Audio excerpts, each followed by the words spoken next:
It's very easy to make a hip-hop record. It's not easy to make a good hip-hop record. It all began in the late 1980s with Dr. Dre, now one of the biggest names in music and pop culture. He became well known then with the rap group N.W.A, which was thought to be the most dangerous group at the time. Their songs used to be direct, shocking, and completely honest. But Dr. Dre's fame grew from there on out. Then his first record as a solo artist, The Chronic, came out and changed hip-hop forever. Putting together rough lyrics and cool new beats, he raised the bar for music artists everywhere. He always says that his only goal is to motivate people. Dr. Dre calls himself a professional winner, and he has earned the title. Dr. Dre is a famous rapper and producer, and he also found stars like 50 Cent, Eminem, and Snoop Dogg.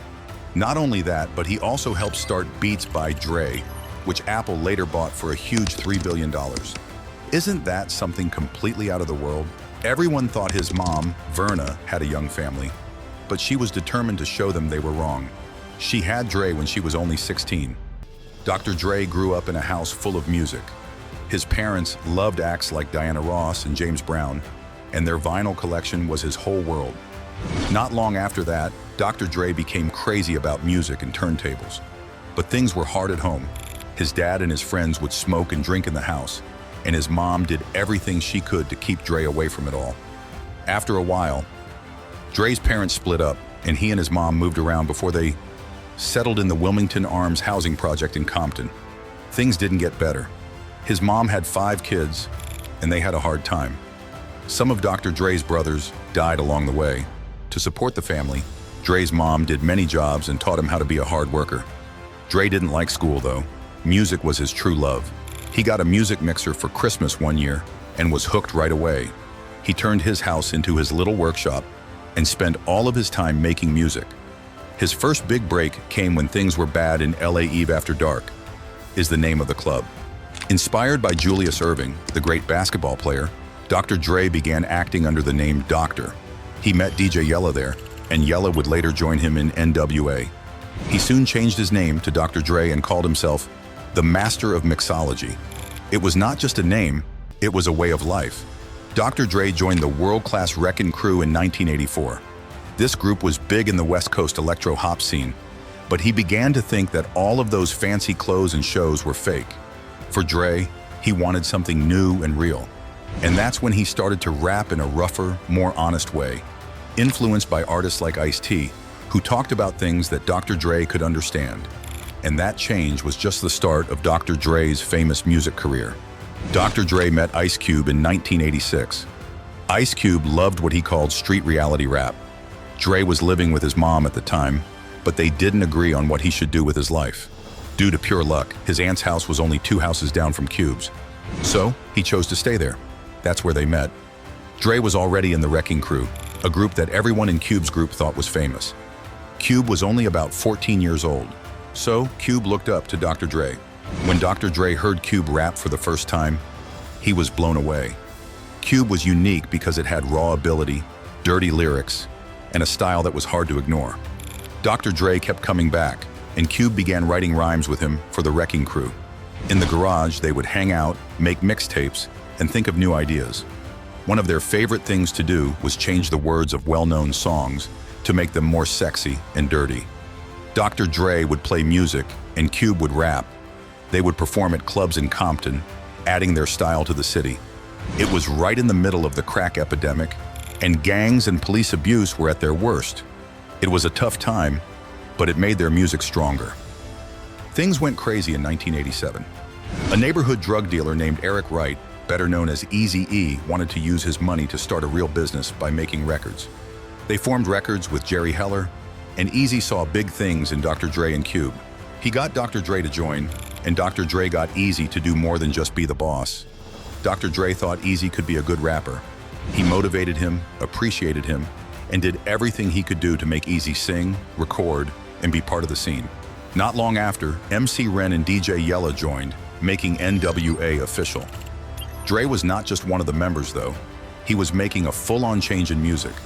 Every single song that N.W.A released had something that Dre did on it. He wrote and produced all of their music.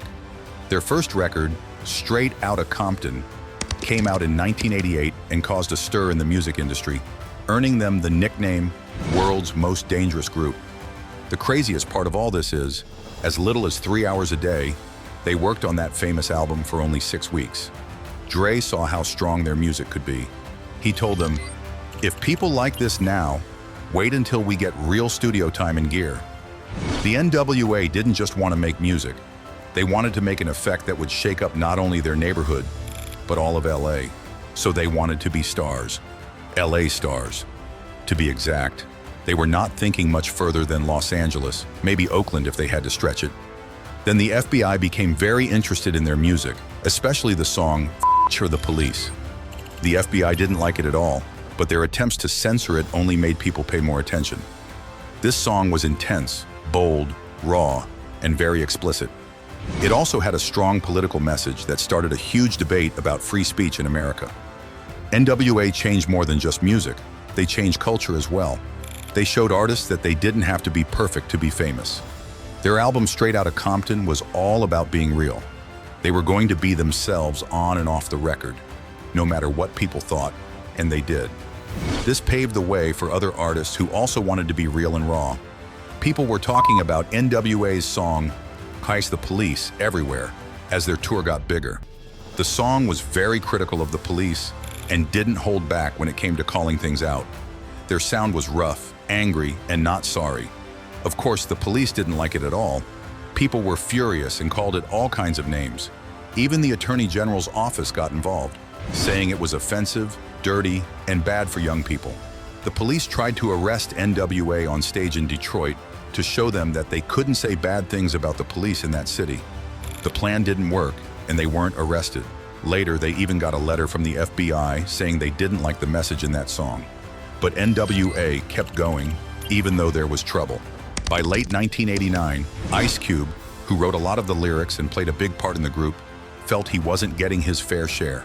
And it all came to a head with Eazy-E and their manager, Jerry Heller, not getting paid enough. Do you think so far you are enjoying this video? Well, that might be happening because we genuinely put in a lot of efforts to create such well-researched videos for you. So if you like it, do appreciate our work by liking, sharing, and subscribing to our channel. Coming back to the issue of not getting paid enough. So Heller thought it was silly that people would think he was stealing money. He would explain that they got all the numbers from the accountants and gave them to the lawyers.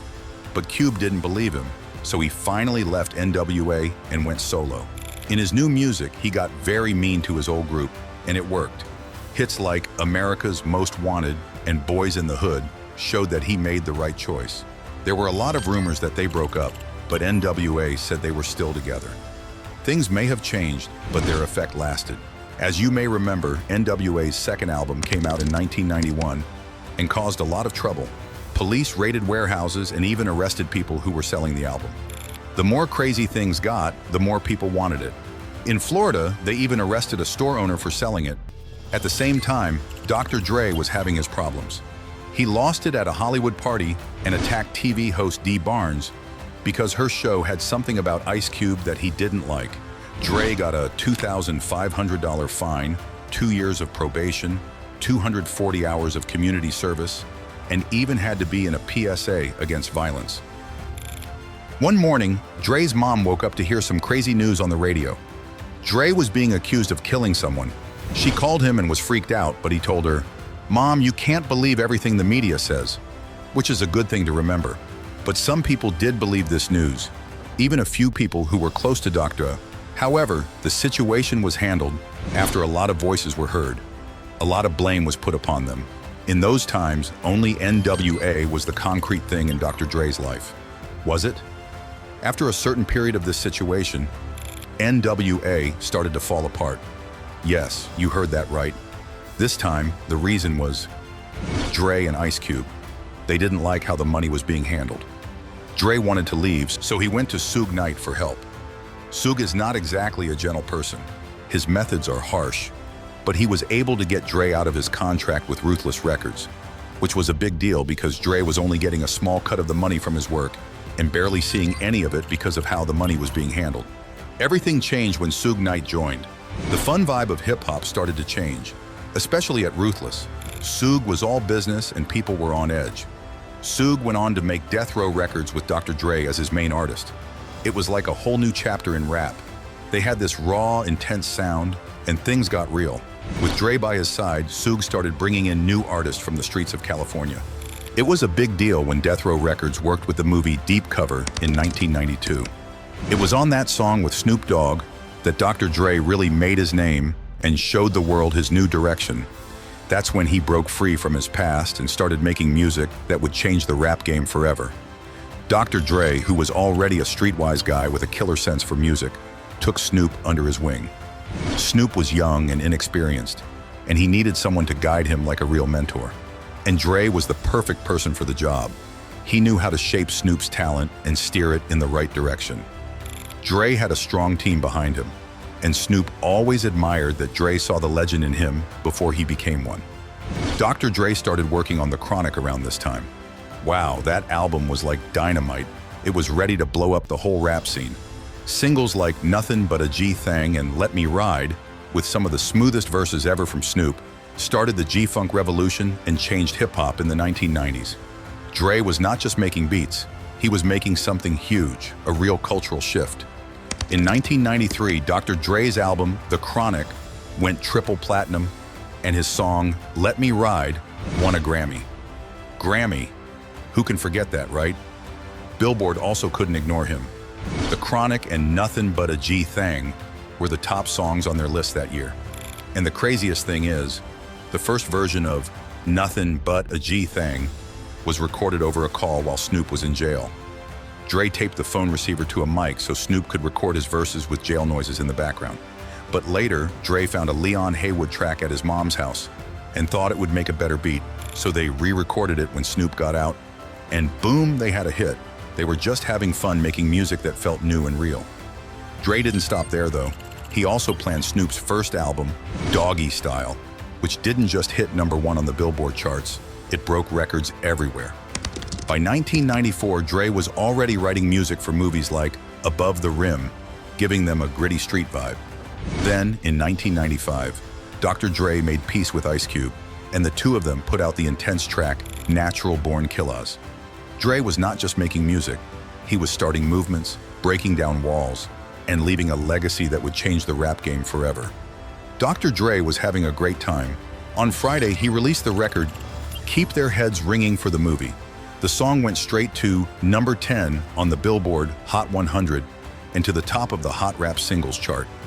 Dre was basically a hit-making machine, making platinum records and chart-topping songs all the time.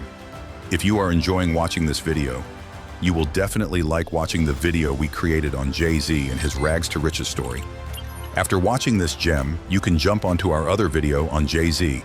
Coming back to Dr. Dre, in 1995, Death Row Records did something huge. They signed Tupac. Suddenly, Tupac became the label's crown jewel.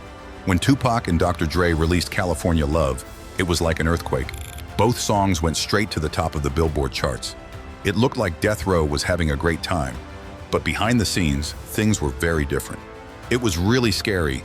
People were afraid to go to work because someone could walk in and start a fight at any time. It was a really rough place to be. Then there was Suge Knight. He had a bad reputation, and it felt like his shadow was over everything at Death Row. People said he was like the boogeyman. It was not just about making music, it was like living in a war zone. As the East Coast-West Coast feud reached its peak, Death Row Records went up against Bad Boy Records, which was run by Diddy and Biggie. The whole thing turned into a huge media circus and kept getting worse until Tupac and Biggie were both tragically killed in drive-by shootings. Their deaths had a huge impact on hip-hop and have led to theories that are still talked about today. Even so, Dr. Dre knew what was going to happen. He had enough of the drama and Suge's anger, so he quit Death Row in 1996 with no money, no masters, and no plans to return. People thought he was crazy, but he didn't want to stay in that mess, so he left. It was like quitting school to him. He liked music, and chaos was never complimentary with it. It was probably one of the best things Dr. Dre ever did. He went on to start Aftermath Entertainment and worked with Interscope Records to get help. Now he could focus on his music without having to deal with all the chaos at Death Row. But things didn't go well at the start for Aftermath. His first album with the label, Dre Presents The Aftermath, came out in late 1996 and was a huge disappointment to both fans and critics. Dre himself felt the weight of this failure. He tried again in 1997 with The Firm, a group that included big names like Nas and Foxy Brown. The album went straight to #1 but was criticized for not having the right flow. Many people thought that Aftermath was in trouble, and Dr. Dre was feeling the pressure. Then, in 1998, Dre's friend and co-founder of Interscope, Jimmy Iovine, showed him a demo from a white rapper in Detroit named Eminem. That's when things really started to get better for Dr. Iovine, a big name in the business. Dre to Eminem. Dre is immediately blown away by Eminem's intense, complex flow. Dre hears this cassette tape with Eminem's stuff and just thinks, who is this? Back then, people in the business didn't think a white rapper from Detroit could make it. But Dr. Dre and Jimmy knew Eminem had great ability, so they took a chance and it paid off big time. As soon as Dr. Dre and Eminem walked into the studio together, they had instant chemistry. They made My Name Is one of Eminem's biggest hits because they were both hungry to make it big. The public loved it. The song went straight to the top of the charts, and Eminem went from being unknown to a national star. Dre's decision to sign him was proven right, and even people who didn't believe in him had to admit he knew what he was doing. Then Dr. Dre made a comeback with his second album, 2001, which came out in 1999. He wanted to call it The Chronic 2000 as a follow-up to his first hit, but his old label, Death Row Records, had already taken that name. Jimmy Iovine suggested he just go with 2001, and Dre said, yeah, sure, whatever. The music's what really matters. That album was a huge success with hits like Still DRE and Forgot About Dre, which Eminem helped write. It went platinum 6 times, solidifying Dre's comeback and keeping his reputation as a hip-hop visionary. As the 2000s began, Dr. Dre wasn't just working on his own projects. He also started producing other artists' music.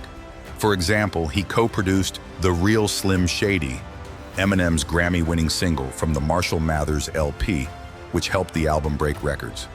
In 2002, he signed 50 Cent and co-produced Get Rich or Die Tryin', which was another huge hit. Dre and 50 Cent finished their part of the album in just 7 days. They were having a great time in the studio. Dre kept working with big names in music. Rolling Stone even named him one of the best artists of all time. At the same time, fans were waiting for his third record, Detox, to come out, but it still hasn't. But Dr. Dre did something different. As music theft became more common, he saw a new chance in headphones. He teamed up with Jimmy Iovine again and launched Beats by Dr. Dre. The brand took off, and in 2014, Apple bought Beats for $3.2 billion, which was the company's biggest purchase ever. They kept the Beats name and design, and it became famous. A movie about Dre and Ice Cube's time in the N.W.A. came out in 2015 and became a huge hit, making over $200 million worldwide and solidifying Dre's status as a cultural icon. That's Dre's journey. From hip-hop legend to business mogul, he's always moving forward and looking for the next big thing. After a few years, Dr. Dre tried to talk about his hard childhood again, but this time through a show. He teamed up with Apple for a show called Vital Signs. The plan was to really show the gritty parts of his life, but the show got way too intense with a lot of drug use, violence, and graphic scenes that pushed the limits. Apple decided to cancel the show. For Dre, though, this didn't feel like a setback. He thought that success was the best way to get back at people who didn't believe in him. He lived by the phrase, "I'm just going to keep being successful and make you look bad." Dr. Dre made another surprising move around this time. He put out Compton instead of the long-awaited Detox album. He did this while the N.W.A. biopic was in theaters. And while some called it a companion album to the movie, that doesn't do it justice. Dre was already a near billionaire and well into his 50s, but he sounded as fresh and energetic as ever. Instead of trying to reclaim his old sound, he created something modern and personal. He let other artists share the spotlight, giving Compton a vibe that was communal but still deeply personal. It was Dre's way of showing that he hadn't lost his touch, even after decades in the game. His way of working with others to shape his own sound reached a whole new level in Compton. Dr. Dre had a huge impact on hip-hop. In the 1990s, he brought an ambitious orchestral sound to the genre and changed it by combining sounds from all over. His early classics felt like magic because they opened up new possibilities for hip-hop. Compton might not have had the same world-changing effect, but it was still something special, layered and complex in ways people didn't expect. Dre doesn't just care about the money or fame, though. He wants to make a difference. All the money he made from Compton went to building a new performing arts center for Compton High School. He knew that many of the kids there had big dreams, but not many resources to help them reach them. Dre didn't feel like his school gave him what he needed as a child. He once said, "I wanted to learn math and reading, sure, but I'm an artist." So he gave other kids the tools he didn't have. It was his way of giving back and laying the groundwork for the next generation of artists from his hometown. Dre was even more generous when he and his longtime business partner, Jimmy Iovine, gave a huge $70 million to the University of Southern California and helped start a new program that combines arts, design, business, and technology. Dre wanted this program to encourage students to think outside the box and combine different skills and ideas in ways that could change the world. He wanted to help kids with big dreams who could bring a whole new level of creativity and innovation to the table. Then, in 2022, Dre did the Super Bowl halftime show, which was unlike any other. He performed with Snoop Dogg, Mary J. Blige, Eminem, Kendrick Lamar, and 50 Cent. It was an amazing lineup, and the performance won 3 Emmys, including the award for Outstanding Variety Special. This was a big deal because it was the first time a Super Bowl halftime show had ever won in that category. Dre was thrilled, and he said that everyone involved felt the importance of that performance. He called it a fantastic experience and a chance to show the world how far hip-hop had come. That same year, Dr. Dre got an award that recognized his long-lasting effect on music. The Recording Academy created the Dr. Dre Global Impact Award to honor his contributions to the industry and his impact on black music. Dre was deeply moved by the award and thanked the Academy and the Black Music Collective for recognizing his work and legacy. It was another important moment in a career full of firsts and groundbreaking accomplishments. Then, in March 2024, Dr. Dre got his star on the Hollywood Walk of Fame. The hip-hop producer from Compton was now on the walk with movie, music, and TV legends. Dre said he never thought his name would be there. It was a moment that showed how far hip-hop had come and how much Dre had done to take it to new heights. Over the course of his almost 40-year career, Dr. Dre has worked with both famous artists and up-and-coming ones. But what really makes him stand out is his ability to find and develop young talent. He has an uncanny knack for finding people with raw talent and potential. Just think about it. He helped Snoop Dogg, Eminem, 50 Cent, Kendrick Lamar, and many more become big names in hip-hop, and each brought something new to the genre. Dre has always said, "That's what I like to do." When he looked back on his career, he said, "I rarely worked with already established artists. It was the up-and-coming talent, the ones nobody knew about yet, that excited him the most." Man of this video recently found a word that spoke to him. Fargin. This word means taking pleasure in other people's successes, which is perfect for Dre because his whole career has been about helping others, mentoring them, and being happy about their successes. This word perfectly captures his philosophy. It's not just about his own success, but also about celebrating what others can do with his help. What do you think about Dr. Dre and the way he reformed music? Share with us in the comment section below. If you enjoyed watching this video, do not forget to like, share, and subscribe to the channel. We have more amazing videos lined up for you to watch. Give them all a watch. See you soon in another amazing video.